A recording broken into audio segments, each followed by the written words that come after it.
کاروبار کرتا ہے اس کے پیچھے بھی ایک مقصد ہے، ملازمت کرتا ہے اس کے پیچھے بھی ایک مقصد ہوتا ہے۔ کبھی آپ نے سوچا ہے کہ یہ معراج النبی کا مقصد کیا تھا؟ معراج شریف کا مقصد کیا تھا؟ علماء کرام نے اس کی چند حکمتیں بیان کی ہیں۔ میری بڑی سعادت کی بات ہے کہ الحمدللہ علماء کرام، مفتی صاحب یہ سب تشریف فرما ہے۔ میں ان کو سبق سنانے کے لیے چند باتیں عرض کروں گا۔ سب سے پہلی جو حکمت بیان کی گئی وہ یہ کہ جب کسی بندے کے دل میں کوئی خواہش پیدا ہوتی ہے اور وہ خواہش شدت پکڑ جائے، تو اگر وہ خواہش پوری نہ ہو تو پھر بندہ پریشان ہو جاتا ہے۔ ایک بندہ چاہتا ہے مجھے سرکاری جاب مل جائے، ملازمت مل جائے، اس کے لیے بڑی بھاگ دوڑ کرتا ہے، سفارشیں تلاش کرتا ہے، کبھی کسی کے پاس کبھی کسی کے پاس، اور اگر ملازمت نہ ملے، خواہش پوری نہ ہو تو پھر بندہ کیا ہو جاتا ہے؟ پریشان ہو جاتا ہے۔ ہمارے دل میں تو خواہشات ہوتی ہیں دنیاوی، اور میرے آقا صلی اللہ علیہ وسلم کے دل میں خواہش کیا تھی کہ سارے ہی مسلمان ہو جائیں۔ اللہ کرے ایسا درد ہم سب کو نصیب ہو جائے، لوگوں کی اصلاح ہو جائے۔ تو چند دن گزر گئے، میرے آقا صلی اللہ علیہ وسلم اس کے لیے بڑی تگ و دو کر رہے ہیں، لیکن کوئی رزلٹ سامنے نہیں آ رہا۔ تو میرے آقا صلی اللہ علیہ وسلم پریشان ہو گئے، اور طریقہ کار یہ ہے کہ جب بندہ پریشان ہو جاتا ہے تو اس کا ساتھی، اس کا دوست اس سے پوچھتا ہے بھائی کیا بات ہے، تو پریشان ہے؟ کہتا ہاں یار آج میں بڑا پریشان ہوں۔ تو پھر کہتا ہے آؤ میں تجھے ذرا سیر کروا لاؤں۔ کیا کرا لاؤں؟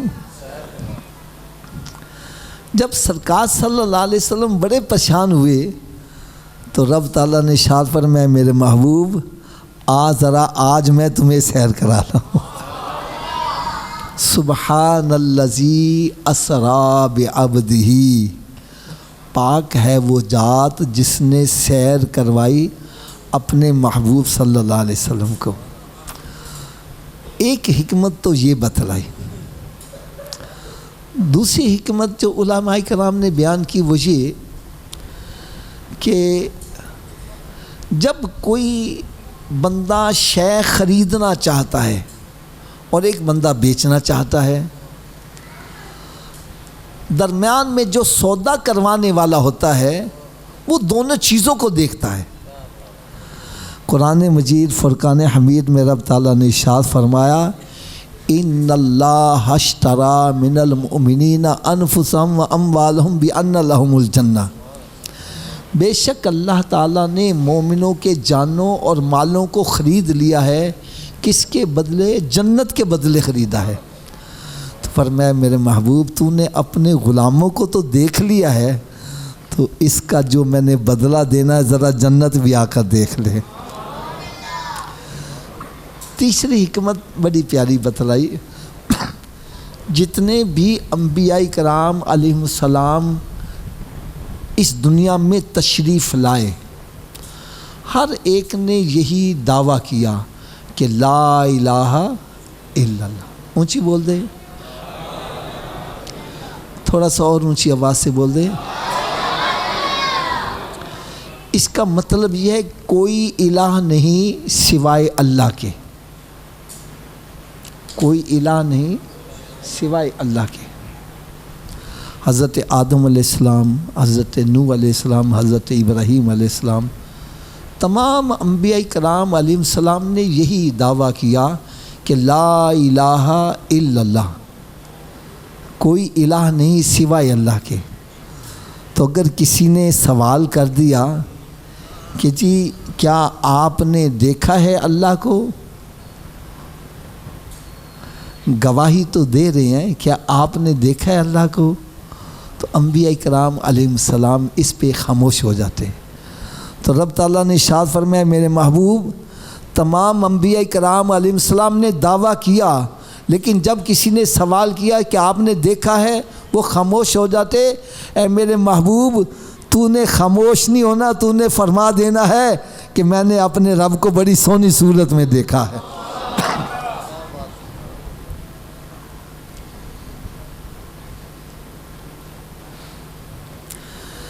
اب پیارے اسلام بھائیو، جہاں تک معراج شریف کا تعلق ہے، رب تعالیٰ نے ارشاد فرمایا سبحان الذی اسریٰ بعبدہ، پاک ہے وہ ذات جس نے سیر کروائی اپنے محبوب کو۔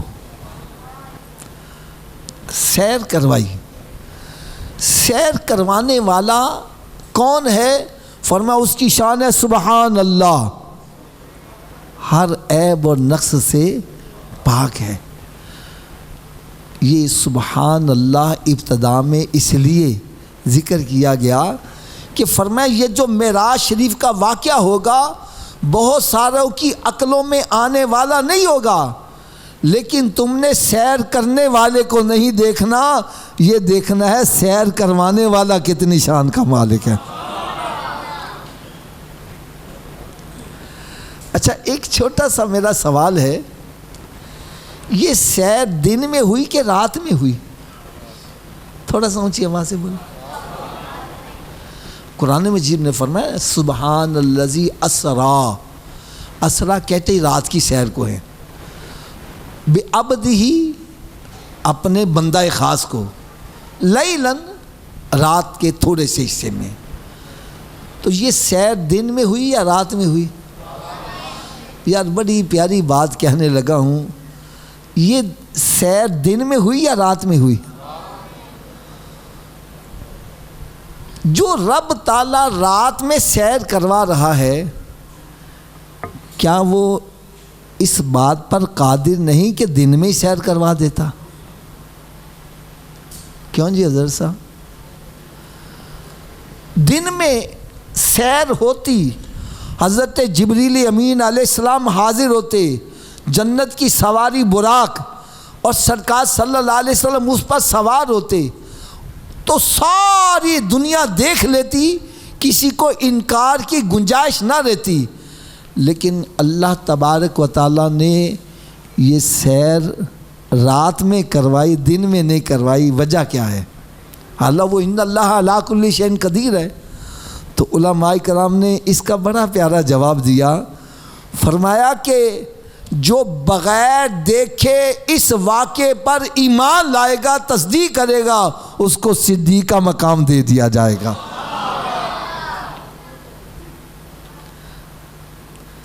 ایک بزرگ بڑا پیارا واقعہ یار بیان کرتے ہیں،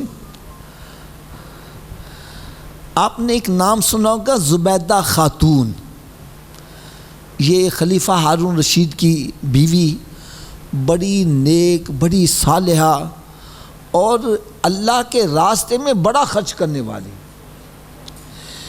اس نے مکہ معظمہ میں پانی کی بڑی قلت تھی، تو نہر زبیدہ پہاڑی علاقے سے کھود کر لائی۔ اس نہر کے ابھی تک اثرات موجود ہیں، میں نے الحمدللہ دیکھے بھی۔ یہ اللہ کے راستے میں بڑا خرچ کرنے والی تھی۔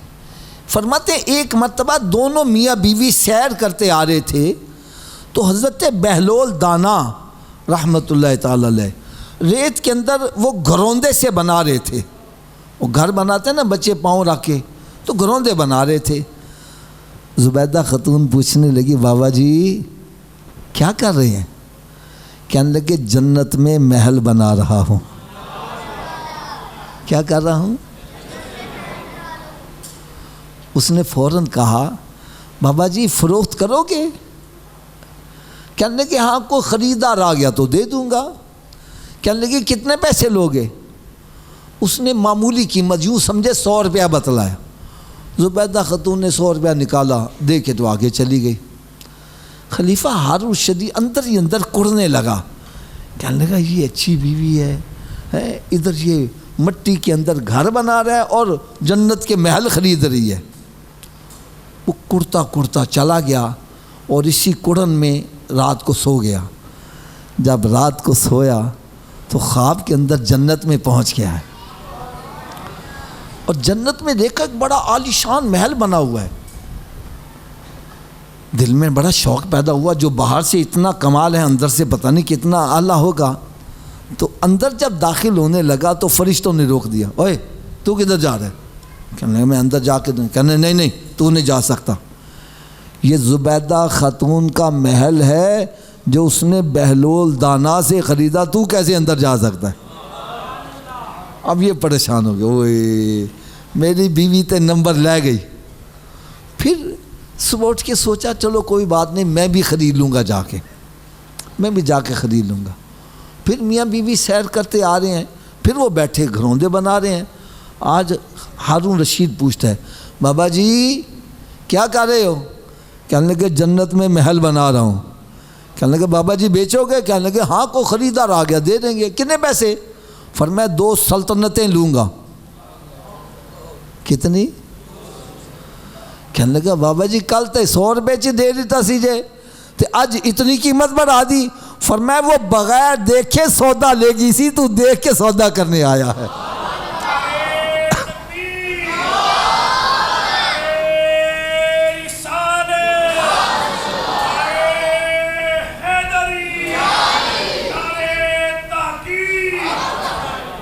فرمایا جو بغیر دیکھے سرکار صلی اللہ علیہ وسلم پر ایمان لائے گا بس وہی جنت کا مستحق بنے گا.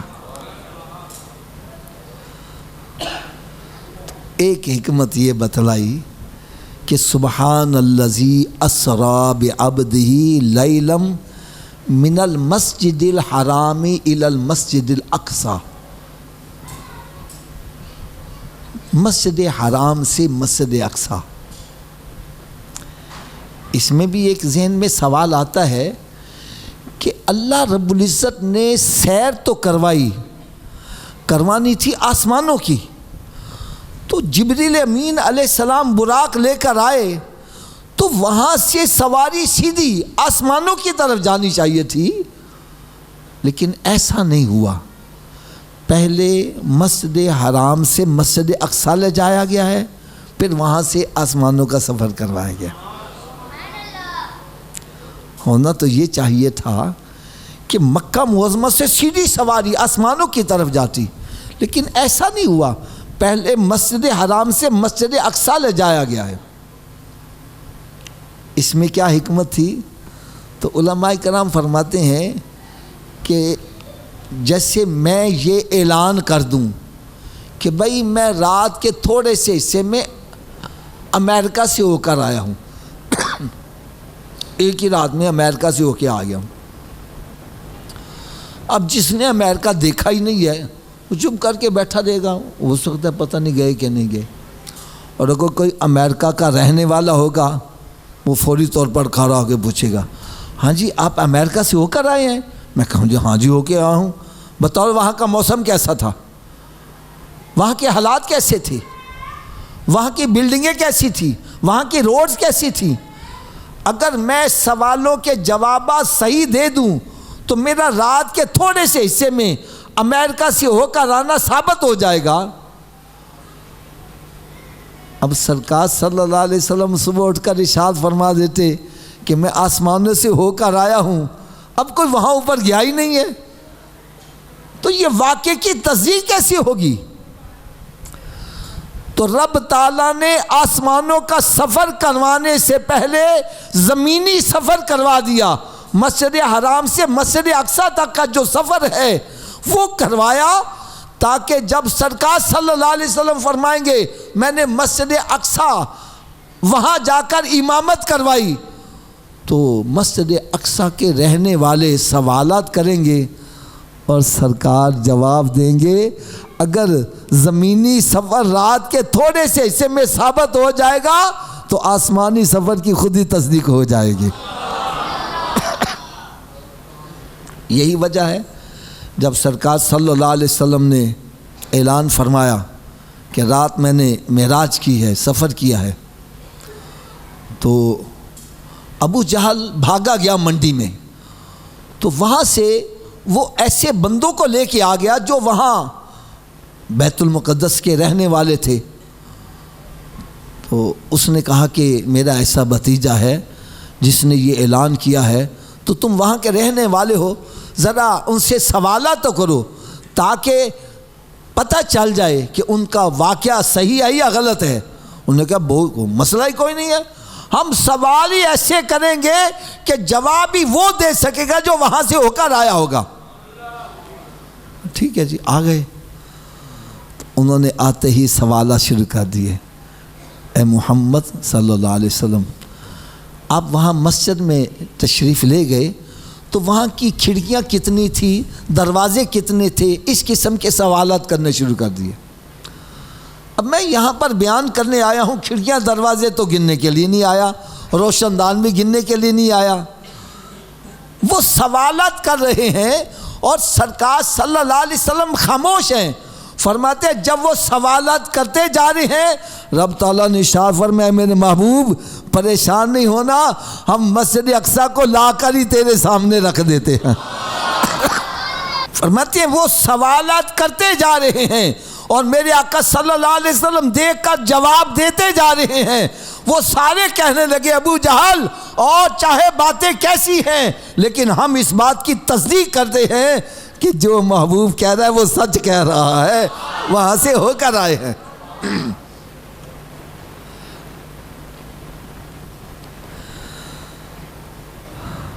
اور دوسری حکمت یہ تھی کہ میرے آقا صلی اللہ علیہ وسلم نے وہاں پر امامت کروانی تھی۔ یار ایک پنجابی کے شاعر نے بڑے پیارے کمال شعر لکھے ہیں، واقعہ معراج کو انہوں نے کیسے پیارے پرو کے سامنے رکھ دیا ہے۔ وہ شعر میں لکھتے ہیں عرض کیتی جبریل تلیاں نو چوم کے، چلو آقا رب دا پیغام آ گیا ہے، سواری لے حاضر ہے براق آقا تے واگاں پھڑن لے غلام آ گیا ہے۔ جا اقصیٰ چ پہنچے محمد پیارے، جا اقصیٰ چ پہنچے محمد پیارے، نبی سن کھڑے انتظار چ سارے، سی فرمان نبیانو آدم نے کیتا اور صفان ٹھیک کر لو امام آ گیا ہے۔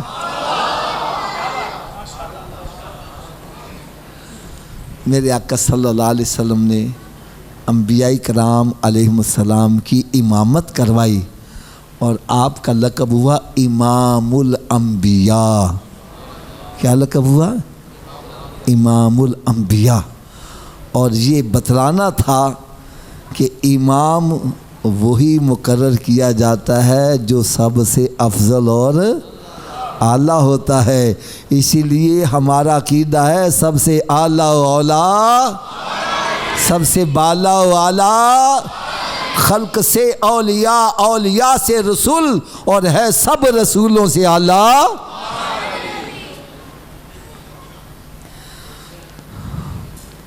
اور پھر سرکار صلی اللہ علیہ وسلم کی سواری آسمانوں کی طرف جب تشریف لے جاتی ہیں تو آسمانوں کے اوپر انبیاء کرام علیہ السلام سے ملاقاتیں ہوتی ہیں، اور پھر ایک مقام آتا ہے سدرۃ المنتہا۔ یہ وہ مقام ہے جہاں پر جبریل امین علیہ السلام جو فرشتوں کے سردار ہیں ان کی جا کے انتہا ہو جاتی ہے۔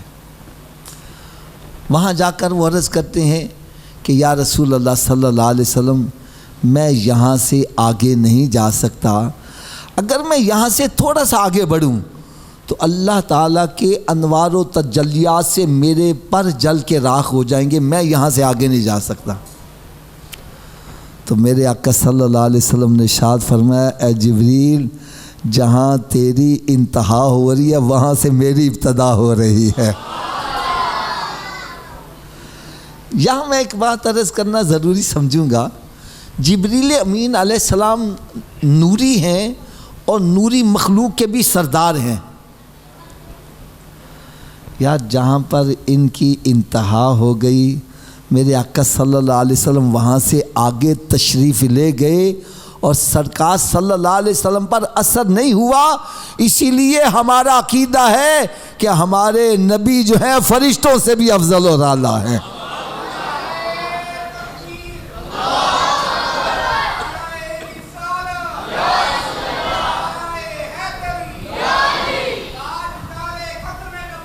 زندہ باد زندہ باد.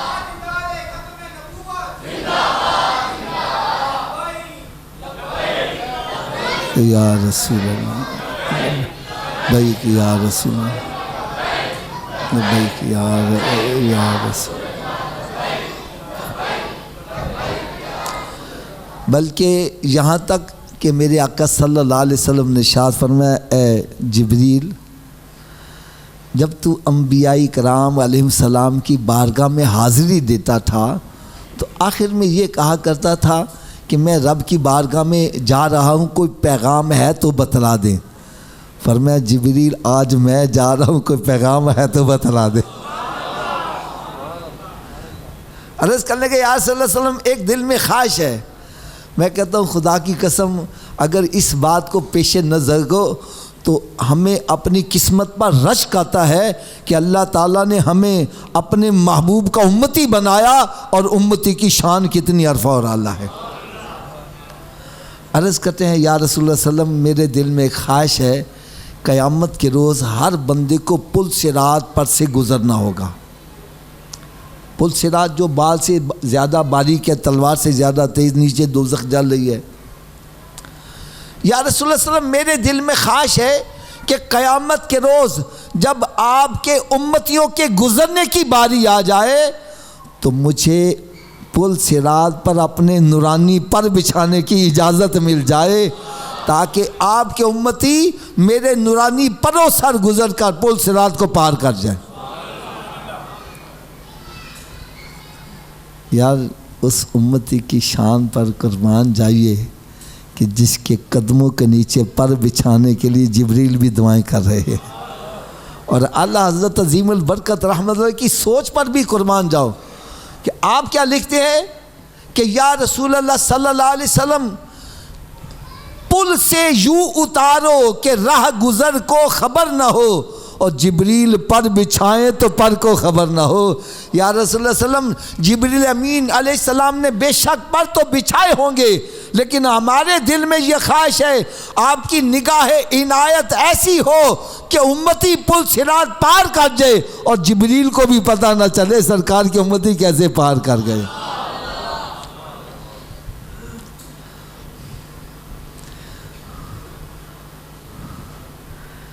پھر ایک مقام آتا ہے دنا فتدلا فکان قاب قوسین او ادنا.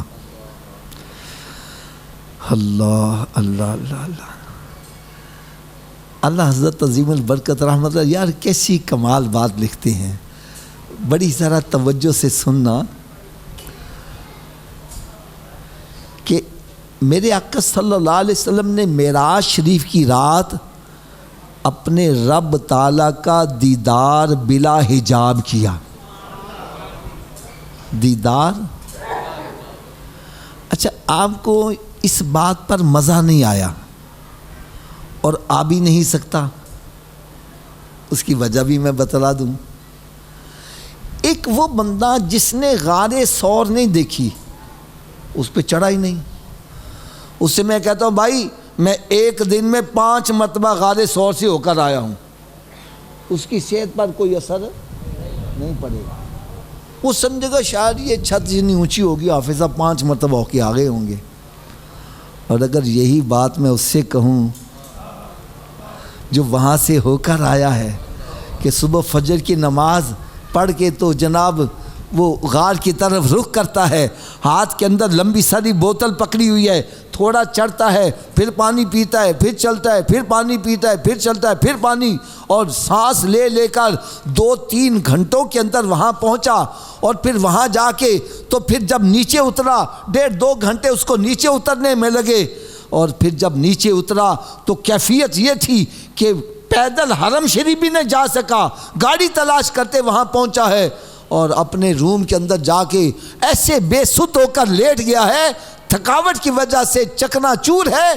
فرمایا ایسے بندے سے اگر یہ کہا جائے بھائی میں ایک دن میں 5 مرتبہ غار ثور سے ہو کر آیا ہوں، اس کی آنکھیں کھلی کی کھلی رہ گئی ہیں، حافظ صاحب آپ 5 مرتبہ کیسے ہو کر آئے؟ اب وہ بندہ جس نے غار ثور نہیں دیکھی اس سے میں نے کہا 5 مرتبہ ہو کر آیا ہوں، اس کی صحت پر کوئی اثر نہ پڑا، اور جو ہو کر آیا ہے وہ ایک دم آنکھیں کھلی کی کھلی رہ گئی۔ تو اللہ حضرت عظیم البرکت رحمت اللہ لکھتے ہیں کس کو دیکھا یہ موسیٰ سے پوچھے کوئی، عام بندے کو کیا پتہ چلے گا؟ میرے آقا صلی اللہ علیہ وسلم نے کس کو دیکھا؟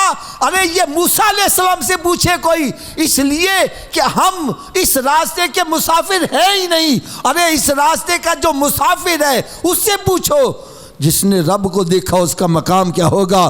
کہ حضرت موسیٰ علیہ السلام کوہ طور پر تشریف لے جاتے ہیں اور عرض کرتے ہیں یا الہ العالمین میں تیرے ساتھ گفتگو کرتا ہوں، بڑا مزہ آتا ہے، اگر گفتگو میں اتنا مزہ ہے تو دیدار کرنے میں پتہ نہیں کتنا مزہ ہوگا۔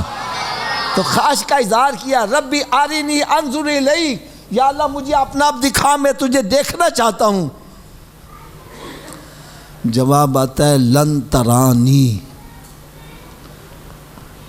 اے موسیٰ تو مجھے دیکھ، اونچی بولو دیکھ۔ اچھا یہ نہیں فرمایا موسیٰ مجھے کوئی نہیں دیکھ سکتا، نہیں سمجھ لے گی بات، اگر یہ کہہ دیا کوئی نہیں دیکھ بات ختم ہو جاتی۔ فرمایا موسیٰ تو مجھے نہیں دیکھ سکتا اس لیے کہ مجھے دیکھنے کے لیے محبوب کی آنکھ چاہیے۔ قرآن مجید فرقان حمید میں رب تعالیٰ نے ارشاد فرمایا تلک الرسل فضلنا بعضهم علی بعض، ہم نے بعضوں رسولوں کو بعضوں پر فضیلت دی ہے، منہم من کلم اللہ ورفع بعضهم درجات، کچھ ایسے جو اللہ سے ہم کلام ہوئے ہیں اور کچھ ایسے جن کا مقام اس سے بھی بلند کر دیا گیا ہے۔ ارے اس سے بلند مقام کیا ہوگا؟ وہ گفتگو بھی کر رہا ہوگا، دیدار بھی کر رہا ہوگا۔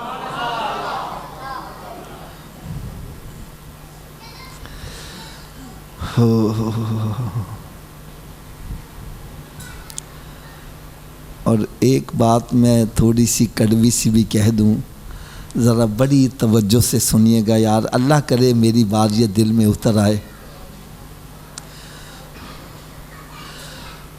حضرت صاحب آج کسی بندے کے پاس نئی گاڑی آ جائے، کیا آ جائے؟ وہ گاڑی کے اندر کیسے بیٹھا ہوتا ہے، اور اس کے دل میں خواہش ہوتی ہے کہ جو مقام مجھے ملا ہے میری گاڑی ایسی کسی اور کی نہ ہو، لیکن اللہ تعالیٰ نے محبوب کو ایسی شان عطا کی کہ سرکار صلی اللہ علیہ وسلم جہاں بھی گئے اپنی امتیوں کو یاد کرتے رہے۔ اگر براق پر سوار ہونے لگے وہاں بھی امتی کو یاد کیا جا رہا ہے، اور لا مکانوں سے آگے جا کے بھی امتیوں کو یاد کیا جا رہا ہے۔ رب تعالیٰ نے پوچھا ہے میرے محبوب صلی اللہ علیہ وسلم آج میری بارگاہ میں کیا تحفہ لایا ہے؟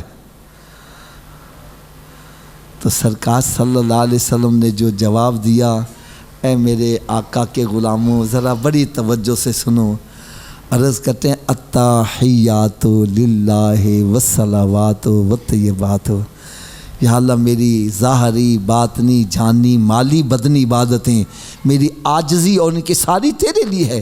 یار اتنے بلند مقام پر پہنچ کر بھی تکبر نہیں کیا، عاجزی اور انکساری کا اظہار کیا ہے۔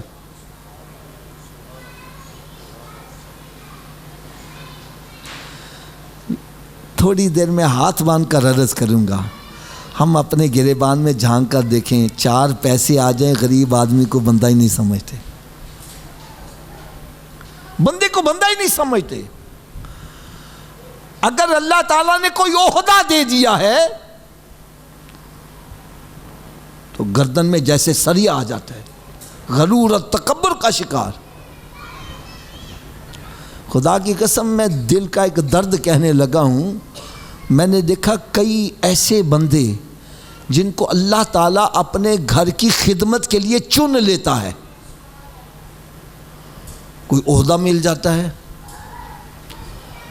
اللہ, ہونا تو یہ چاہیے کہ جیسے درخت کو پھل لگے تو شاخ جھک جاتی ہے.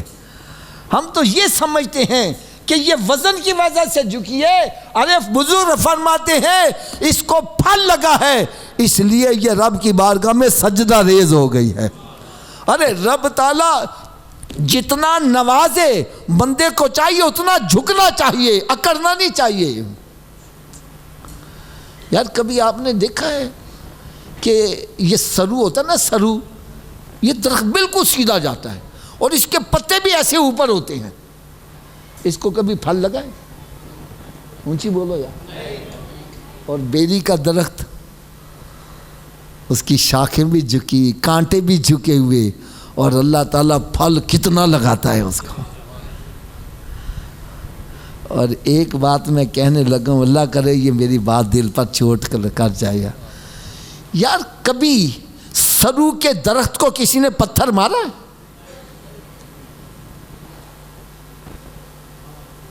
پتھر اسی درخت کو لگتا ہے جس کو پھل لگا ہوتا ہے. فرمایا تجھے اگر اللہ تعالیٰ نے کوئی مقام اور منصب دیا ہے, اب پتھر کھانے کے لیے بھی تیار ہو جا, تجھے لوگ پتھر ماریں گے. اور تو نے آگے سے کیا کرنا ہے؟ فرمایا پتھر درخت کو مارا جائے, درخت آگے سے پھل گراتا ہے. ارے تیرا بھی مقام ایسا ہونا چاہیے کہ تجھے پتھر مارے تو لوگوں کو آگے سے دعائیں دے دے. سلام اس ذات پر جس نے گالیاں سن کر دعائیں دی, سلام اس ذات پر جس نے خون کے پیاسوں کو کبائیں دی. یار ایک بزرگ مفتی صاحب کسی نے سوال کر دیا کہ رب تعالیٰ یہ مکھی کو کیوں بنایا ہے؟ مکھی ہے نا, مکھی. قرآن مجید میں رب تعالیٰ نے ارشاد فرمایا وما خلقت ھذا باطلا, ہم نے کسی بھی شے کو بے جا نہیں بنایا, فضول نہیں بنایا, کسی حکمت کے تحت بنایا. تو کسی نے پوچھ لیا یار یہ مکھی ادھر بیٹھی ہے, ادھر بیٹھ رہی ہے, ادھر اٹھا رہے ہیں, کھانے میں گر جائے تو کھانا خراب. کہنے لگے یہ مکھی کو کیوں بنایا ہے رب نے؟ تو بزرگوں نے جواب دیا کہ تکبر والوں کا تکبر توڑنے کے لیے اس مکھی کو بنایا گیا ہے. اس کا کیا مطلب ہے؟ کہتے ہیں یار فلاں بندہ بڑا متکبر ہی, بھائی تمہیں کیسے بکانا, ناک دے مکھی نہیں بہن دینا. مکھی پھر بیٹھ جاتی ہے, تکبر ختم ہو جاتا ہے. کہتا ہے فلانا بندہ بڑا متکبر ہی, بھائی تجھے کیسے پتا چلا؟ وہ کہتا ہے ناک دے مکھی نہیں بہن, اور مکھی بیٹھ جاتی ہے, تکبر ختم ہو جاتا ہے. لیکن ایک ذات ایسی ہے جس کے جسم پر مکھی نہیں بیٹھ رہی.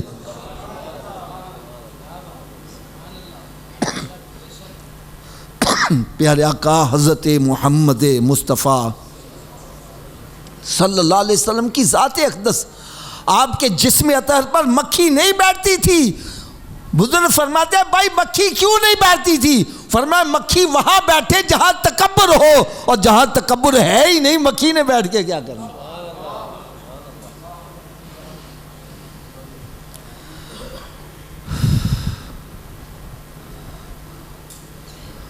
میں نے بعض دیکھا یار, اللہ تعالیٰ اگر مسجد کی خدمت کے لیے کسی کو چن لیتا ہے تو یار بہت کم بندے ہیں جو عاجزی اور انکساری, وہ پھر یقین جانو مجھے نہیں سمجھ چلتا ہی کہ وہ کام کیا ہوتا ہے. ادھر نماز پڑھی اور گھر جانے سے پہلے اپنی نمازوں کو ضائع کر کے جاتے ہیں. باہر نکل کر کوئی امام کے بارے میں اعتراض کر رہا ہے, کوئی کسی چیز کے بارے میں اعتراض کر رہے, غیبتیں چغلیاں. ہم نماز پڑھتے ہیں, یاد رکھو پریا اس دا سمجھو جس دا توڑ چڑھے. جو راستے میں ہی ضائع کر گیا ہے وہ کامیاب نہیں ہے. کامیاب انسان وہی ہے جو نیکیاں کر کے اور اپنی نیکیوں کو قبر میں لے کر چلا گیا, وہ کامیاب ہے. میاں محمد رحمت اللہ کیسی کمال بات لکھتے ہیں. وہ کہتے ہیں لوئے لوئے پر لے کڑیے جے تجھ بھانڈا بھرنا, شام پئی بن شام محمد تے تو کلی کر جاندی نے ڈرنا. فرمایا تیرا ابھی سانسوں میں سانس ہے, دل ہے, لو ہے, جلدی جلدی اپنا نیکیوں والا برتن بھر لے. اگر تو نے برتن نہ بھرا, موت آ گئی, خالی برتن قبر میں لے کر گیا, پریشانی کا سامنا کرنا پڑے گا. اور اگلی بات دیکھو کیسی کمال لکھ دی. فرماتا ہے جنہ نے پریا سر تے تریا, جنہ نے پریا وہ قدم چکن ڈر ڈر کے. حضرت صاحب ایک بندے کے سر پر خالی برتن ہے اور ایک بندے کے سر پر بھرا ہوا برتن ہے, کیا دونوں کی چال ایک جیسی ہوگی؟ جس کے برتن بھرا ہوا ہے وہ سنبھل کے چل رہا ہے, اس لیے کہ اس کو پتہ ہے ٹھوکر لگی برتن بھی جائے گا اور ساری کمائی بھی برباد ہو جائے گی. فرمایا جنہ نے پریا سر تے تریا, وہ قدم چکن ڈر ڈر کے پہنچے توڑ محمد بخشا سیسا ہی لے کر کے. پھر آگے لکھتے ہیں پریا اس دا سمجھو جس دا توڑ چڑھے. کامیاب انسان وہ ہے جو سنبھل کر اپنی نیکیوں کو ساتھ قبر میں لے کر جائے. تو خدا را ایسا کوئی کام نہ کرو جس سے کسی کی دل آزاری ہو جائے. یہ تو میں نے دیکھا گاؤں دیہاتوں میں, اللہ تعالیٰ معاف کرے, مولوی صاحب کو کمین سمجھتے ہیں, رسپیکٹ نہیں دیتے. بھائی دیکھو مولوی صاحب کیسے بھی ہیں, اللہ تعالیٰ نے اس کو مقام کیا عطا کیا ہے, میرے آقا کا جائے نماز اس کو عطا کیا ہے. مفتی صاحب مجھے یاد نہ ایک بندے کی تفسیر اتنی کمال لگی یار, کتنی کمال لگی. اور میں علماء کرام کی خدمت میں بھی یہ بات عرض کرنے لگا ہوں. حقیقت میں دیکھا جائے تو یار آج ایک مزدور مزدوری کرتا ہے, 1000 روپیہ دیہڑی آرام سے کما لیتا ہے, مہینے کے 30,000 کما لے گا. یار میں کہتا ہوں خدا کی قسم مولوی کو نا اس کی عظمت کو سلام کرنا چاہیے, جو 5,000 لے کر 10,000 لے کر ہمیں ہندو نہیں بننے دیتا, ہمیں سکھ نہیں بننے دیتا, ہمیں مسلمان رہنے دیتا ہے.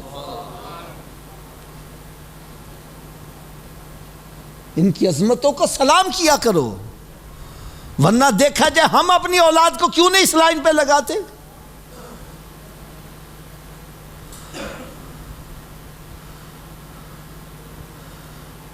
ان کا حق ہم ادا نہیں کر سکتے.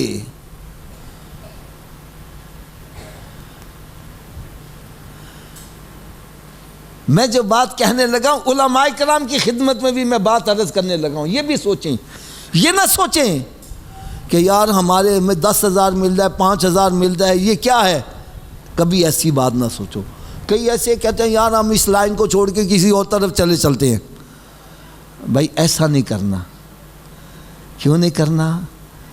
یہ دنیاوی دولت تجھے ملے یا نہ ملے, یہ دیکھو سرکار نے تجھے کتنی شان سے نوازا ہے کہ جب تو آگے امامت کے لیے کھڑا ہوتا ہے, پیچھے اگر وقت کا صدر بھی آ جائے وہی یہی کہے گا پیچھے ایسے امام کے, میں دے پیچھے یہ گا. اور اگلی بات جو حضرت صاحب کہی, یقین جانو آپ سب کو حضرت صاحب بڑا لطف آئے گا. وہ کہتے ہیں خس خس جنہ قدر نہ میرا, خس خس جنہ قدر نہ میرا, صاحب نو وڈیائیاں میں گلیاں دا روڑا کوڑا محل چڑھایا سائیاں. وہ فرماتے ہیں روڑا کوڑا تو سمجھ آ گئی, یہ محل کیا ہے. اب محل دیکھو میں بتلانے لگا, محل چڑھایا سائیاں, محل کیا ہے. فرمایا کہ خس خس جنہ قدر نہ میرا, صاحب نو وڈیائیاں میں گلیاں دا روڑا کوڑا محل چڑھایا سائیاں. یہ ممبر شریف کے اوپر چڑھایا ہے تو یہ سرکار کی غلامی اور دین کا صدقہ ہے. جو امامت کے لیے کھڑا ہوتا ہے، ممبر پہ چڑھ کر خطبہ دے رہا ہوتا ہے، یار بڑے بڑے لوگوں کے سر وہاں پر ہوتے ہیں جہاں پر اس کا قدم آ رہا ہوتا ہے.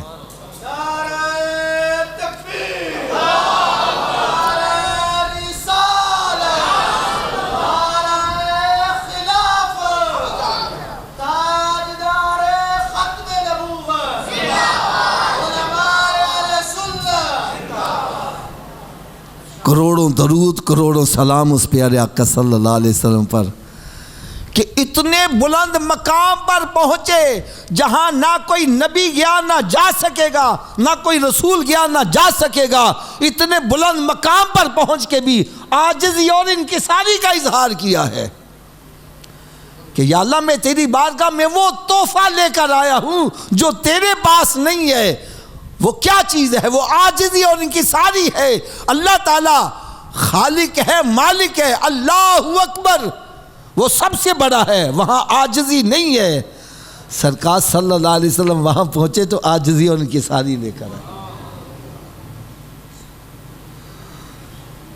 رب تعالیٰ اس قدر خوش ہوا، اس قدر خوش ہوا کہ رب تعالیٰ نے آگے سے ارشاد فرمایا السلام علیکہ ایھا النبی ورحمۃ اللہ وبرکاتہ. جواب کیا آیا؟ السلام علیکہ. کیا ہے؟ تھوڑا سا اونچی آواز سے بولو. ہم جب ایک دوسرے سے ملتے ہیں تو کیا کہتے ہیں؟ السلام علیکم. اور رب تعالیٰ نے السلام علیکہ فرمایا. علماء کرام بیٹھے ہوئے ہیں. السلام علیکہ واحد حاضر کے لیے بولا جاتا، اکیلے کے لیے، اور السلام علیکم جمع کے لیے بولا جاتا. جمع کا لفظ تین پر یا تین کے زائد کے اوپر جمع کا لفظ بولا جاتا ہے. ایسے ہی ہے نا مفتی صاحب؟ یار ہم جب کسی سے ملاقات کرتے ہیں، بندہ اکیلا ہو، ہم اس کو کیا کہتے ہیں؟ اونچی بولو، کیا کہتے ہیں؟ حضرت صاحب بڑی مزے کی بات سنانے لگوں، اللہ کرے یہ بات دل پر چوٹ کر جائے. ہم جب کسی سے ملاقات کرتے ہیں، حضرت صاحب اکیلے مجھے راستے میں ملے، میں السلام علیکہ نہیں کہتا، السلام علیکم کہتا ہوں. کیوں جی؟ ایسا ہے نا. السلام علیکم تو تین کے لیے یا تین سے زائد کے لیے بولا جاتا ہے،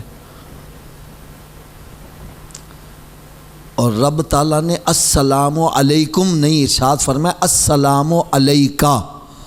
نماز کے اندر آپ پڑھتے رہتے ہیں السلام علیکہ، اے میرے محبوب صرف تیرے اوپر سلام ہو.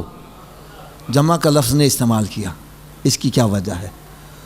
تو علماء کرام نے فرمایا اگر کوئی بندہ آپ کو اکیلا بھی ملے تو آپ نے السلام علیکم کہنا ہے، اس لیے کہ ایک بندہ ہے، دو اس کے ساتھ فرشتے بھی ہیں.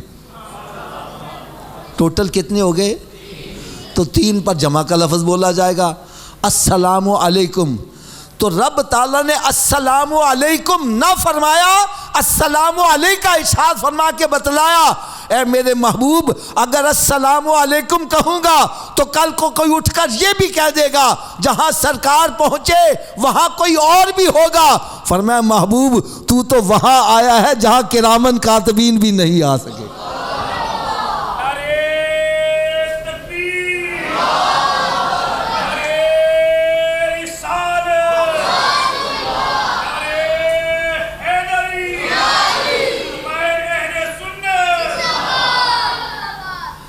اب رب تعالیٰ کی طرف سے یہ السلام علیکہ اے میرے محبوب تیرے اکیلے کے اوپر سلام ہو. اب اس کا جواب ہونا چاہیے السلام علیہ، ٹھیک ہے یہ سلامتی میرے اوپر ہو، لیکن کروڑوں درود کروڑوں سلام اس پیارے آقا صلی اللہ علیہ وسلم پر.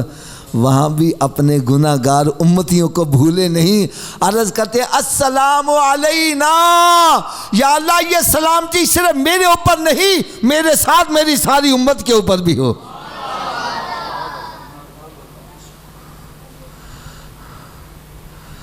السلام علینا کہہ کے ساری امت کو اپنے دامن کے نیچے لے لیا، اور وَعَلَىٰ عِبَادِ اللَّهِ الصَّالِحِينَ کہہ کے نیک صالحین کو علیحدہ کر دیا۔ یہ علیحدہ کیوں کیا ہے؟ فرمایا کہ جب موسیٰ علیہ السلام کی باری آئی، عرض کرتے ہیں یا اللہ نیک نیک میرے پاس رہنے دے، گناہگار تیرے حوالے کر رہا ہوں، ان کو عذاب دے یا معاف کر، تیری مرضی ہے۔ تو سرکار عرض کرتے ہیں یا اللہ گناہگار میرے دامن کے نیچے رہنے دے، نیک تیرے حوالے کر رہا ہوں۔ السلام علینا وعلی عباد اللہ الصالحین۔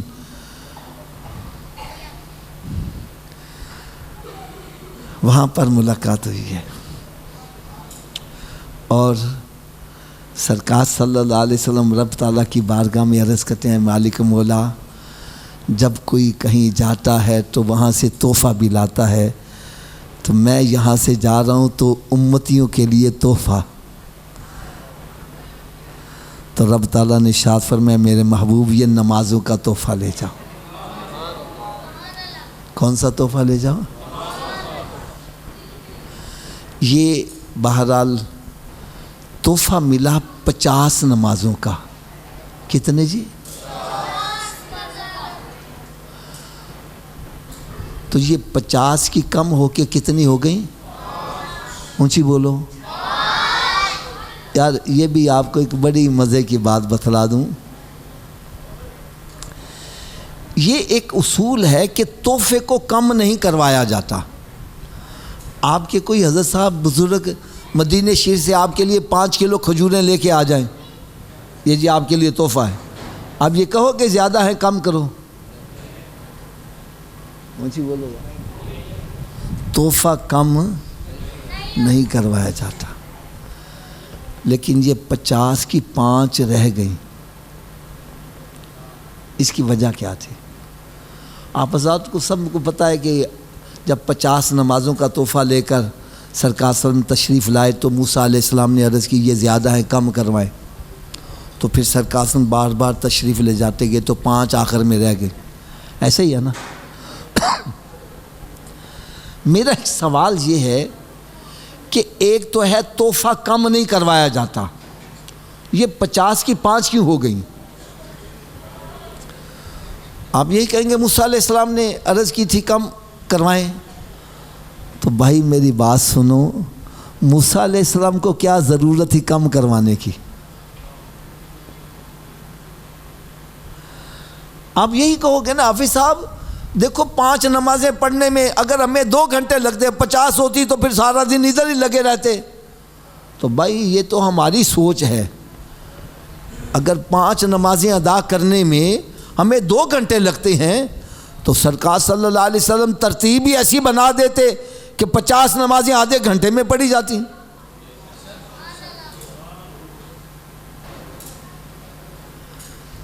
یہ 50 کی 5 کیوں ہوئی؟ یار علماء کرام نے اس کا بڑا پیارا نقطہ بیان کیا، کہنے لگے اصل میں بات یہ ہے کہ نمازیں کم کروانا مقصود نہیں تھا، اصل میں وہ نور کی تجلی جو کوہ طور پر دیکھ کر بے ہوش ہو گئے تھے، وہ نور سرکار کے رخ انور میں نظر آ رہا تھا۔ یہ چاہتے تھے بار بار جاتے جائے مجھے دیدار ہوتا ہی رہے، اور جب 5 رہ گئی تو میرے آقا صلی اللہ علیہ وسلم کی چشمان مبارک سے آنسو جاری ہیں۔ رب تعالیٰ نے پوچھا ہے میرے محبوب آج تو خوشی کا دن ہے، یہ آنکھوں سے آنسو کاہے کے؟ عرض کرنے کے مالک مولا تحفوں کو کم نہیں کروایا جاتا، یہ 50 نمازیں سی 5 رہ گئی۔ رب تعالیٰ نے ارشاد فرمایا میرے محبوب پریشان نہ ہو، لا تبدیل لکلمات اللہ، ہمارے کلمات تبدیل نہیں ہوتے۔ من جاء بالحسنۃ فلہ عشر امثالھا، تیرا امتی 5 بنے گا، ثواب 50 کا ہی دیا جائے گا۔ یہ تو موسیٰ علیہ السلام کا کام بننا تھا، بن گیا، باقی ہمارے کلمات تبدیل۔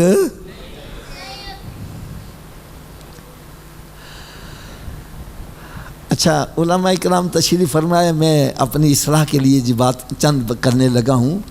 پہلی بات تو یار یہ ہے نا کہ اگر کوئی ہمارا عزیز مدینہ شریف سے ہمارے لیے تحفہ لائے، وہ تسبیح بھی ہو سکتی ہے، ٹوپی بھی ہو سکتی ہے، جائے نماز بھی ہو سکتا ہے، اگر ہم اس تحفے کو ضائع کر دیں، کیا کر دیں حضرت صاحب؟ مسجد میں بیٹھے ہو، بات سچی کرنا، تحفہ لانے والا خوش ہوگا کہ ناراض ہوگا؟ تھوڑا سا اونچی آواز سے بول۔ یار جو تحفہ مدینہ شریف سے لایا جائے، جو اس کی قدر نہ کرے، تحفہ لانے والا ناراض ہو جائے، وہ خدا را کبھی سوچا ہے نماز کہاں کا تحفہ ہے؟ یہ تو لامکانوں کا تحفہ ہے، یہ تحفہ بھیجنے والے رب العالمین ہے، لانے والے رحمت للعالمین۔ تو جو اس تحفے کو ضائع کرتا ہے، مسجد میں بلایا جا رہا ہے حیا علی الصلاۃ، یہ پرواہ ہی نہیں کر رہا، لفٹ ہی نہیں کروا رہا، اپنے کاموں میں لگا ہوا ہے، گپے لگا رہا ہے، موبائل میں پھنسا ہوا ہے، تاش کھیل رہا ہے، جوا کھیل رہا ہے، نماز کو اہمیت نہیں دے رہا۔ اپنی ایمانداری سے بتلاؤ، جو نماز لامکانہ کا تحفہ اس کی قدر نہ کرے، اللہ تعالیٰ اسے خوش ہو جائے گا؟ اونچی بولو، سرکار صلی اللہ علیہ وسلم خوش ہو جائیں گے؟ تو خدا را اگر رب کو راضی کرنا چاہتے ہو تو پھر نماز کی پابندی کرو۔ یا دوسری بات بڑی پیاری آپ کو بتلاؤں، حضرت صاحب یہ جو نمازیں 5 ہمارے اوپر فرض ہوئی ہیں، 5 نمازیں ہیں نا، کیا یہ نمازیں رب تعالیٰ نے کوئی ادا کر کے بتلائی تھی کہ اس طرح ادا کرنی ہے؟ تو سرکار صلی اللہ علیہ وسلم نے اس کی ترکیب کیسے بنائی؟ یا یہ نقطہ سنو گے تو آپ کی طبیعت خوش ہو جائے گی۔ میرا یہ حسن ظن ہے، اگر میری یہ گفتگو توجہ سے کوئی سن لے گا تو انشاءاللہ تعالیٰ پکا نمازی بن جائے گا۔ یہ نماز کے اندر قیام ہے، رکوع ہے، سجدے ہے، سرکار صلی اللہ علیہ وسلم نے یہ نماز کے اندر کس طرح یہ سب کو اکٹھا کیا، یہ نماز کس طرح ادا کی گئی، اس کی سیٹنگ کیسے کی گئی؟ تو علماء کرام فرماتے ہیں کہ میرے آقا صلی اللہ علیہ وسلم معراج شریف کی رات جب آسمانوں پر تشریف لے گئے ہیں تو سرکار صلی اللہ علیہ وسلم نے پہلے آسمان کے فرشتوں کو دیکھا، پھر دوسرے، پھر تیسرے، پھر چوتھے۔ کسی آسمان کے فرشتے قیام کی حالت میں ہیں، قیامت تک قیام کی حالت میں ہی رہیں گے، اور کسی کو دیکھا رکوع میں ہے، قیامت تک رکوع میں ہی، کسی کو سجدے میں دیکھا، کسی کو قعدے میں دیکھا۔ میرے آقا صلی اللہ علیہ وسلم نے 7 آسمانوں کے فرشتوں کی عبادت کو نماز کے اندر اکٹھا کر دیا تاکہ میرا امتی 5 نمازیں پڑھے گا، اس کو 7 آسمانوں کے فرشتوں کی عبادت کا ثواب دے دیا جائے۔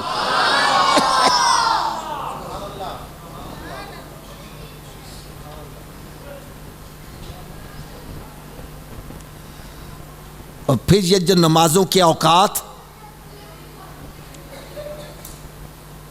اس کی ترتیب، اس کی سیٹنگ کیسے کی گئی؟ تو یہ بھی سنو گے آپ کی طبیعت خوش ہو جائے گی یار۔ 1,24,000 کم و بیش جتنے بھی انبیاء کرام علیہم السلام اس دنیا میں تشریف لائے، ہر ایک کو ان 5 اوقاتوں میں ہی کوئی وقت دیا گیا عبادت کا۔ کسی کو فجر کا وقت دیا گیا، کسی کو ظہر کا، کسی کو عصر کا، کسی کو مغرب کا، کسی کو عشاء کا۔ 1,24,000 کم و بیش جتنے بھی انبیاء کرام علیہ السلام تشریف لائے، ان سب کو ان 5 اوقاتوں میں کوئی وقت دے دیا گیا۔ میرے آقا صلی اللہ علیہ وسلم نے 5 نمازوں کو 5 اوقات میں رکھ دیا تاکہ میرا امتی 5 نمازیں پڑھے گا، اس کو سارے نبیوں کی عبادت کا ثواب، ان کی امتیوں کی عبادت کا ثواب ملتا چلا جائے۔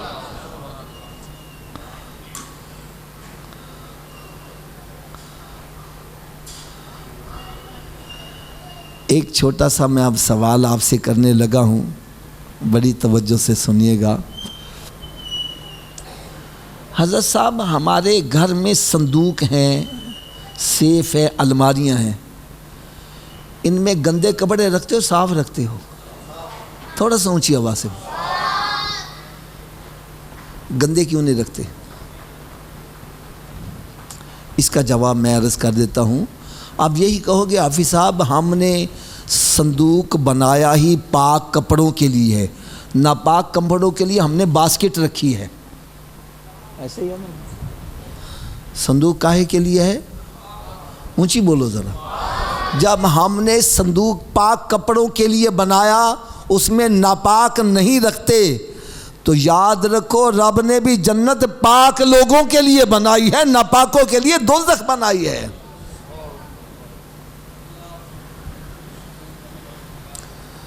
میرے آقا صلی اللہ علیہ وسلم کی چشمان مبارک سے آنسو جاری ہو گئے. اے مالک مولا، میرے امتی تو گناہ کریں گے، ان کا اندر ناپاک ہو جائے گا تو وہ دوزخ میں جلیں گے، میں کیسے ان کو جلتا دیکھوں گا؟ تو رب تعالیٰ نے ارشاد فرمایا میرے محبوب یہ 5 نمازوں کا تحفہ لے جا. اس نمازوں کے تحفے سے ہوگا کیا؟ فرمایا جس طرح کسی کے گھر کے سامنے نہر جاری ہو اور دن میں 5 مرتبہ غسل کرے اس کے بدن پر میل نہیں رہے گی. فرمایا تیرا امتی 5 نمازیں پڑھے گا، اس کے باطن میں گناہوں کی میل نہیں رہنے دوں گا.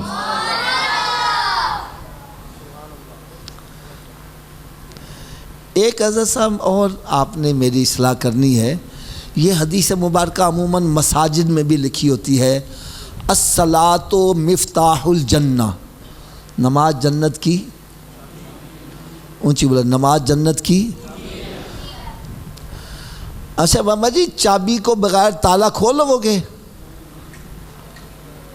کیوں جی حضرت صاحب؟ تو چابی کا بندوبست پھر مرنے کے بعد کرنا چاہیے کہ پہلے کرنا چاہیے؟ اچھا یار، سب نے 2 باتوں کا اقرار کیا ہے. ایک تو یہ اقرار کیا ہے کہ ہم چابی کے بغیر تالا، دوسرا اقرار یہ کیا ہے کہ ہمیں چابی کا بندوبست مرنے سے پہلے ہی کرنا ہے. ایسے ہی ہے نا؟ تو یار پھر میں ہاتھ باندھ کر عرض کروں گا، جب مسجد سے صدا آتی ہے حی علی الصلاۃ، آؤ چابی کے لیے، پھر مسجد میں کیوں نہیں آتے یار؟ کیوں گھر میں بیٹھے رہتے ہو؟ کیوں گپے لگاتے ہو دوستوں کے ساتھ؟ کیوں کاروبار میں مشغول ہو؟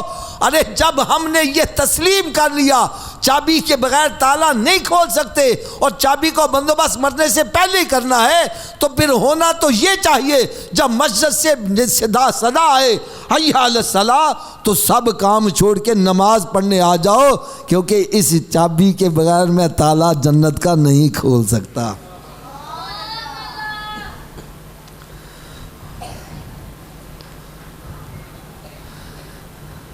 ایک اور میں چھوٹا سا آپ سے سوال کر لوں، کیا ہر چابی ہر تالے کو لگ جاتی ہے؟ اس کی کیا وجہ ہے؟ اس کی وجہ بھی میں بتلا دیتا ہوں. تالے کے اندر اصل میں لیور ہوتے ہیں، جتنے لیور کا تالا ہوگا چابی کو اتنے دانتے پڑے ہوں گے تو چابی گھومے گی، چابی گھومے گی تو تالا کھلے گا. ایسے ہی ہے نا جی؟ تو آؤ آج میں آپ کو یہ بھی بتلا جاؤں، جو جنت کو تالا لگا اس کے 5 لیور ہیں. کتنے لیور ہیں جی؟ پہلے لیور کا نام ہے فجر، دوسرے کا نام، تیسرے کا، چوتھے کا، 5ویں کا. اب جو ایک نماز پڑھتا ہے ایک دانتا ڈال رہا ہے، کیوں جی تالا کھل جائے گا؟ 2 سے 3 سے کب کھلے گا؟ تو پھر آج کے بعد کتنے دانتے ڈالنے ہیں؟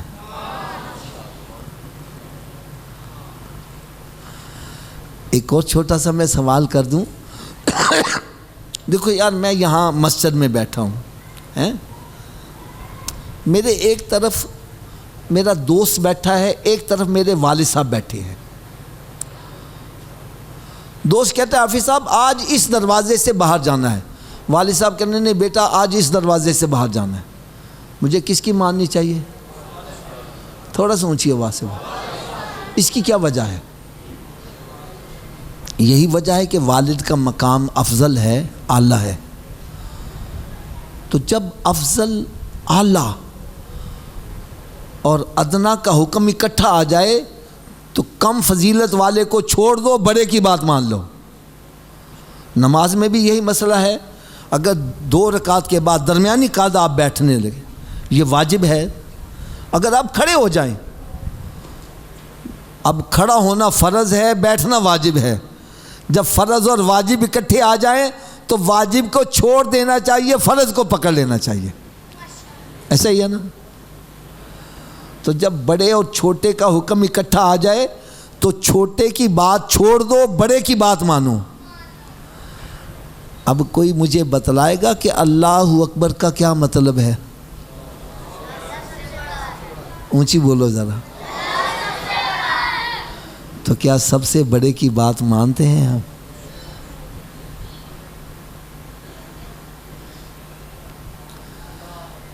علامہ اقبال تو یہی کہہ گیا، زبان سے کہہ جو دیا لا الہ الا اللہ تو کیا حاصل، ارے دل و نگاہ نہیں مسلمان تو کچھ بھی نہیں ہے۔ زبان سے کہتا ہے اللہ اکبر اور بات نفس کی مان رہا ہے، بات شیطان کی مان رہا ہے۔ زبان سے کہتا ہے اللہ اکبر، شراب پی رہا ہے، زنا کر رہا ہے، جوا کھیل رہا ہے، کس کی تو مان رہا ہے؟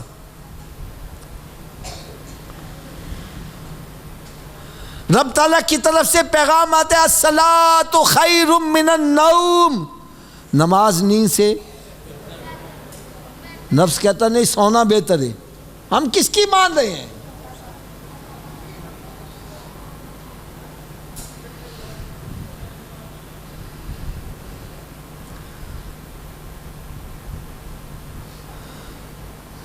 تو بھائی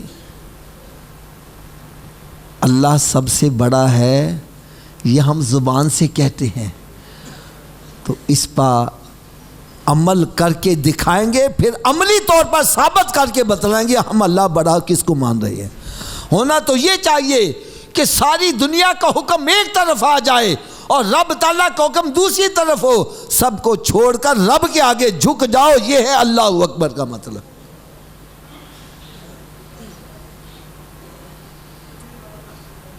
اللہ کرے یار ہم یہ آیتیں بھی پڑھ کے لوگوں کو سنانے والے بن جائیں۔ 19واں پارہ ہے، دوسرا اس کا رکوع ہے۔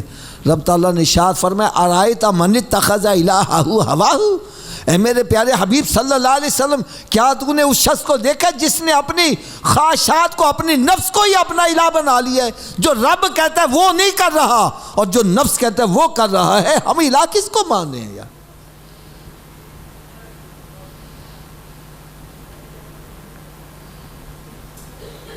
آج حالت ہماری کیا چلی ہے؟ میرے آقا صلی اللہ علیہ وسلم نے فرمایا فجر کی نماز پڑھا کرو تیری روزی میں برکت ہوگی، کہنا جی آنکھ ہی نہیں کھل دی، اور ڈاکٹر کہنا سویرے اٹھ کے ایکسرسائز کریا کرو، او جنا گارڈن پہنچا ہے، وہاں چلے جاؤ، اتنا رش پارکنگ کے لیے، گاڑی کے لیے جگہ نہیں ہے، سورج کے نکلنے پیسے، عورتیں مرد سب وہاں پہنچے ہوئے، کوئی ادھر جا رہا ہے، کوئی ادھر جا رہا ہے، کوئی الٹا ہو رہا ہے، کوئی سیدھا ہو رہا ہے۔ ایک کو میں نے پکڑا، میں نے کہا یار آپ الٹے کیوں ہو رہے ہو؟ کہنے لگا جی ڈاکٹر نے کہا ہے۔ میں ڈاکٹر کے پاس چلا، میں نے کہا جناب چنگے بلے بندے نے الٹا کیوں کر دیجیے؟ مجھے کہنے لگا حافظ صاحب آپ مسجد بناتے ہو، مدرسہ بناتے ہو، پانی کی ٹینکی اوپر رکھتے ہو نیچے رکھتے ہو؟ میں نے کہا اوپر۔ کہنے لگا کیوں؟ میں نے کہا اوپر سے پانی نیچے لانا آسان ہے، نیچے سے اوپر لے جانا مشکل ہے۔ کہنے لگا بس پھر سمجھ لو، یہ دل جو ہے نا، دل خون کی ٹینکی ہے، اس کے لیے خون نیچے پہنچانا آسان ہے، اوپر دماغ تک پہنچانا مشکل ہے۔ جب ہم بندے کو الٹا کرتے ہیں، دماغ نیچے ہوتا ہے، دل اوپر ہوتا ہے، بلڈ سرکولیشن دماغ کو ہوتی ہے، بندہ فریش ہو جاتا ہے۔ میں نے کہا اچھا اس لیے الٹا کرنا؟ ہاں اس لیے الٹا کرتے ہیں۔ پھر کہنے لگا آفت جی کہ سچی گال بھی دس دیا۔ میں نے کہا کیا؟ کہنے لگا انسان کے دماغ کو جتنی بلڈ سرکولیشن سجدے کی حالت میں صحیح ہوتی ہے، اولڈا لٹکنے سے بھی صحیح نہیں ہوتی۔ جب بندہ سجدے میں جاتا ہے دماغ نیچے ہوتا ہے، دل اوپر ہوتا ہے۔ میں نے کہا ڈاکٹر کی بات ماننے والے، تو ایک دفعہ دماغ کو تازہ کرے گا، میرے نبی کا غلام بن جا، روزانہ 5 مرتبہ تیرا دماغ تازہ ہوتا ہے۔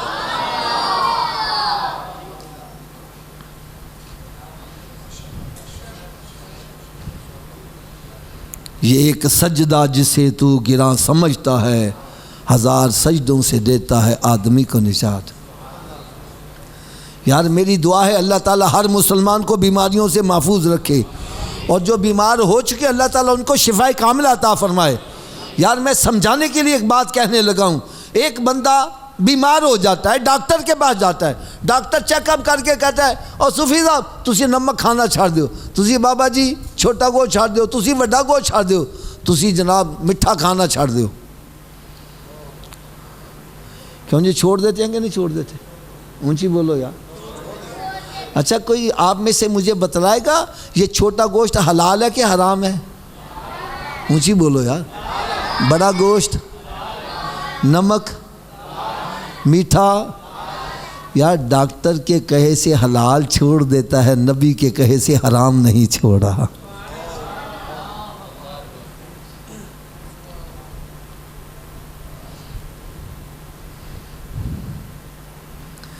ڈاکٹر کے کہے سے اپنی من پسند چیز مٹھائی چھوڑ رہا ہے، اور نبی کے کہے سے شراب نہیں چھوڑا، زنا نہیں چھوڑا، جھوٹ بولنا نہیں چھوڑا۔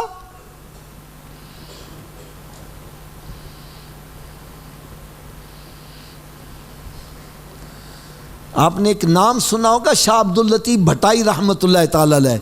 آپ اپنے ملفوظات میں لکھتے ہیں ایک مرتبہ سخت سردیوں کی رات تھی، میری والدہ ماجدہ نے مجھے اٹھایا، بیٹا جاؤ کہیں سے آگ لے کر آؤ، میرے پانی کو گرم کرو، میں نے وضو کر کے تو نماز تہجد ادا کرنی ہے۔ پہلے وقتوں میں آگ بھی کہیں سے لانی پڑتی ہوتی، کہنے لگا میں اٹھا پورے گاؤں میں پھرا، کہیں آگ نہ ملی، دل میں خیال آیا دوزخ میں آگ جلتی ہے، کیوں نہ میں وہیں سے جا کے لے آؤں۔ اللہ کے ولی سے پرواز کی دوزخ کے دربان کے پاس چلا گیا، جا کہتا بھائی مجھے تھوڑی سی آگ دے دو، میں نے والدہ کے وضو کے پانی کو گرم کرنا ہے۔ وہ کہتا دوزخ میں آگ نہیں ہے۔ کہ دوزخ میں آگ نہیں، دوزخیوں کو سزا کیسے ملے گی؟ کہنے لگا جو دوزخی دوزخ میں آئے گا اپنی آگ اپنے ساتھ ہی لے کر آئے گا۔ کہنے لگا تو نے قرآن پڑھا نہیں؟ قرآن مجید میں رب تعالیٰ نے ارشاد فرمایا ان الذین یاکلون اموال الیتامی ظلما انما یاکلون فی بطونہم نارا، جو یتیم کا مال ظلما کھاتا ہے وہ اپنے پیٹ میں آگ بھر رہا ہے۔ ارے بظاہر چرگا کھا رہا ہے، بظاہر روست بروست کھا رہا ہے، حقیقت میں آگ کھا رہا ہے۔ یہی آگ دنیا میں جلاتی ہے، یہی قبر میں جلائے، یہی میدان محشر میں جلائے۔ یار ہم نے کتنے بندوں کو اپنے ہاتھوں سے قبروں میں اتارا؟ کسی قبر میں آگ دیکھی ہے؟ قبر میں آگ نہیں، سب کچھ بندے کے اندر ہی ہے۔ بندہ اندر جاتا ہے وہی قبر جنت کے باغوں میں باغ بن جاتی ہے، بندہ جاتا ہے وہی قبر دوزخ کے گڑھوں میں گڑھا بن جاتی ہے۔ قرآن کہتا ہے وما اصابکم من مصیبت فبما کسبت ایدیکم ویعفو عن کثیر، فرمایا بندے کو جو بھی مصیبت آتی ہے اس کے اعمال کی وجہ سے آتی ہے، اللہ میں بہت ساری معاف کر دیتا ہوں۔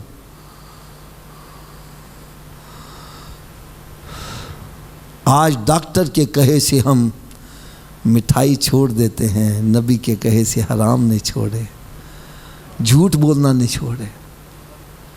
ایک بندہ تھا نا سب مٹھائی بڑی کھاتا تھا، ایک مرتبہ اس نے مٹھائی کھانا تھا، میں کہا یار انہیں کھانا، کہنا جی ڈاکٹر نے منع کر دیتا۔ میں کہا چھڑ ڈاکٹر نو کھایا کر تم، کہنے لگا نہیں آبا جی ڈاکٹر میرا خیر خواوے، ڈاکٹر میرا، اونچی بولو، ڈاکٹر میرا، میں نے کہا میرے آقا نالو بڑا خیر خواہ کوئی ہو سکتا وے؟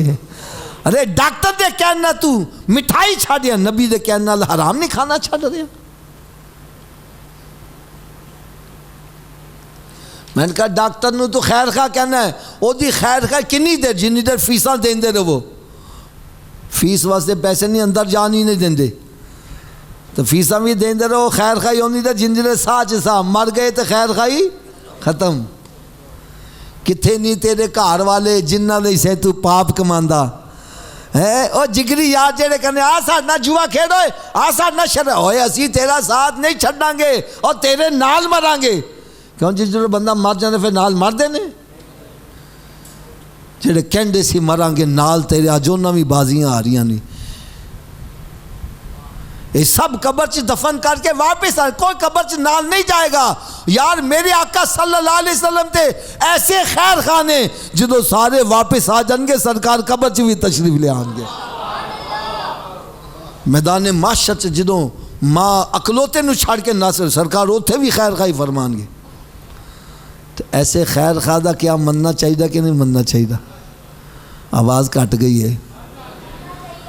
تو آؤ پھر سرکار صلی اللہ علیہ وسلم نے ارشاد فرمایا قیامت کے روز مسلمان سے سب سے پہلا سوال کون سا ہوگا؟ تھوڑا سا اونچی آواز سے بول. تو میں ہاتھ باندھ کر عرض کروں گا کیا ہمارا پہلا سوال درست ہے؟ پہلے سوال میں ہی اللہ نہ کرے پھنس کے اگلے سوالوں کا کیا بنے گا؟ چلو میں گیس لگواؤں، آپ بے شک تیاری نہ کرو. آپ کو کہ حافظ صاحب نے تکا لگایا، پتہ نہیں آندہ بھی ہے کہ نہیں آندہ، لیکن میرے آقا کا فرمان غلط ہے. تو جب سرکار نے فرما دیا پہلا سوال ہی نماز کا ہوگا تو پھر نمازی بننا چاہیے کہ نہیں بننا چاہیے؟ اگر نمازی بننا چاہتے ہو نسخہ میں بتلا دوں، سارے نمازی بن جاؤ گے. تو جن نسخہ صرف یہ ہے اگر یہ وجود نماز نہ پڑھے، کیا میں نے کہا جی؟ اگر یہ وجود، تو اس وجود کو رب کا رزق نہ کھلاؤ، نہ روٹی کھلاؤ نہ پانی پلاؤ. بات بھی میں سچی کر رہا ہوں. جو وجود رب تعالیٰ کے آگے نہیں جھکتا کیا وہ اس قابل ہے کہ اس کو رب کا رزق کھلایا جائے؟ بھائی روٹی سامنے رکھی اپنے منہ میں تو نہیں جائے گا، پر کر کے لے جاؤ گے مت لے جاؤ. یہ روٹی مانگے بولو نہیں، پہلے نماز پھر بعد میں تو کیا خیال ہے نمازی بن جائے گا کہ نہیں بنے گا؟ تو اس نسخے پر عمل کون کون کرے گا؟ سبھی ہاتھ اونچا کھڑا کر کے بلند آواز سے انشاءاللہ کا نعرہ لگا دو. یار ہم سارے نمازی بن جائیں، میرے آقا کتنا خوش ہو جائے، رب تعالیٰ کتنا خوش ہو جائے، یہ انتظامیہ والے کتنا خوش ہو جائیں کہ ہم نے محفل سجائی تھی، اس کے صدقے اتنے بندے نمازی بن گئے، ہمارے لیے ذریعہ نجات کا سبب ہے. اب جلدی جلدی نسخے کی صبح کی ڈوز بھی سن لو. اتنی دیر تک ناشتہ نہیں کرنا جتنی دیر نماز فجر نہ پڑھ لو. پہلے نماز پھر ناشتہ. ایک بندہ کہنا اس میں اٹھن لگیا دیر ہو جائے تھے، میں نے کہا نہ پڑھ نہ لو، بہتر ہے پڑھ لو. اور سویرے اٹھ کے منہ آتے تو ہوندے ہی جانے تو وضو کر لو، 2 سنت 2 فرض پڑھ لو. فجر دی پڑھ لو گے باقی پڑھنی ہے سانو. فجر دی راجہ شیطان کہتا اچھا ہوں کل تو شروع کریں گے، نہ کل آوے تے نہ نماز پڑھ پاوے. لہذا تھوڑا جا اچھی آواز نہ بولے، انی دیر تک ناشتہ جنی دیر تک نماز فجر نہیں پڑھ لواں گے تے انی دیر تک کوئی اخبار رسالہ نہیں پڑھنا جنی دیر قرآن پاک دی تلاوت نہیں کر لواں گے. اتر کر ہرا سے سوئے قوم آیا، ایک نسخہ کیمیا ساتھ لایا. ارے وہ معزز تھے زمانے میں مسلمان ہو کر، آج ہم خار ہوئے تارک قرآن ہو کر.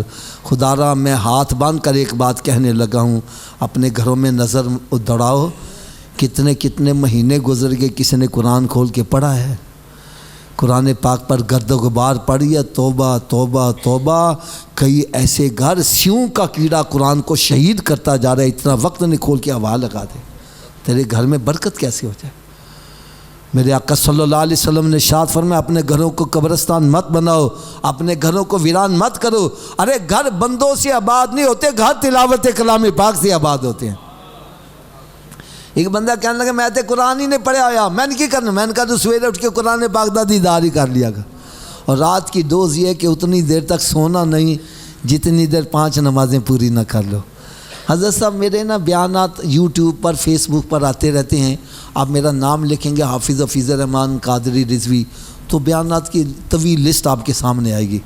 حضرت صاحب ایک کلپ میرا پوری دنیا میں بڑا وائرل ہوا اور اس کلپ کو دیکھ کر پتہ نہیں کتنے بے نمازی بن گئے یار، ہزاروں کی تعداد میں. وہ کلپ کا میں نے ٹائٹل بنایا تھا مہمان کی 3 قسمیں.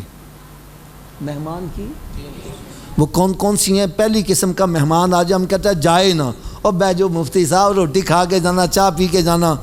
میں کہتا آئے نے جان ہی نہ. دوسری قسم آ گیا ہم کہتا جلدی نکلے. اچھا جی ضروری گل ہوئی تو فون تے کر لینا، بس نکلو فٹافٹ. اور تیسری قسم وہ ہے کہ میں کہتا ہوں میرے گھر سے آوے ہی نہ. ایسے ہی ہے نا. پہلی قسم آ جائے ہم کہتا جائے نہ، دوسری قسم آ گیا فٹافٹ نکلے، تیسری قسم میں کہتا میرے گھر سے آوے ہی نہ، واڑے ہی نہ. یار مسجد میں بیٹھے بات سچی کرنا، یہ مسجد کس کا گھر ہے؟ اونچی بولو. تو ہم سب گریبان میں جھانک کر دیکھیں ہم رب کے گھر میں مہمانوں کی کون سی قسم میں سے ہے.